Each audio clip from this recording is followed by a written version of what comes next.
இட்லி, தோசை, சப்பாத்திக்கு நல்ல டேஸ்டியான சிக்கன் குருமா எப்படி செய்யலாங்கிறத பார்க்கலாம்.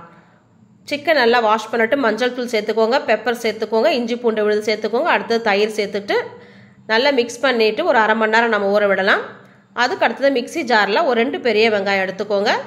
அடுத்தது 2 தக்காளி, ஒரு சின்ன இஞ்சி துண்டு, ஒரு 5-6 பல் பூண்டு சேர்த்துக்கோங்க. 1 ஸ்பூன் கசகசா சேர்த்துக்கோங்க.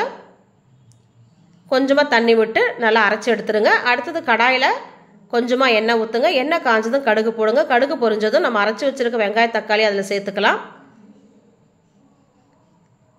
அடுத்தது நல்லா மிக்ஸ் பண்ணி விட்டுட்டு மஞ்சள் தூள், கரம் மசாலா, நான் குழம்பு மிளகாத்தூள் சேர்த்துருக்கேன் காரத்துக்கு ஏற்ற மாதிரி, ஒரு அரை ஸ்பூன் சீரகத்தூள், அதுக்கு அடுத்தது 1 ஸ்பூன் கரம் மசாலா, இது எல்லாத்தையும் சேர்த்து நல்லா மிக்ஸ் பண்ணி விடுங்க.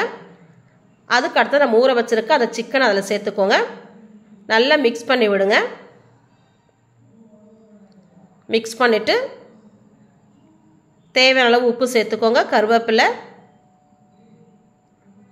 அடுத்தது 2 பச்சை மிளகா சேர்த்துக்கோங்க. கொஞ்சமாக தண்ணி ஊற்றி கொதிக்க விடுங்க. நம்ம இறக்கிறதுக்கு ஒரு 5 நிமிஷத்துக்கு முன்னாடி இந்த ஃப்ரெஷ் க்ரீம் சேர்த்து மிக்ஸ் பண்ணி விட்டு நம்ம இறக்கிட்டோம் அப்படின்னு சொன்னால் நமக்கு நல்ல டேஸ்டியான சிக்கன் குருமா ரெடி. உங்களுக்கு பிடிச்சிருக்க நினைக்கிறேன். பிடிச்சிருந்தா லைக் பண்ணுங்கள், ஷேர் பண்ணுங்கள், கமெண்ட் பண்ணுங்கள், மறக்காமல் சப்ஸ்கிரைப் பண்ணுங்கள். தேங்க்யூ.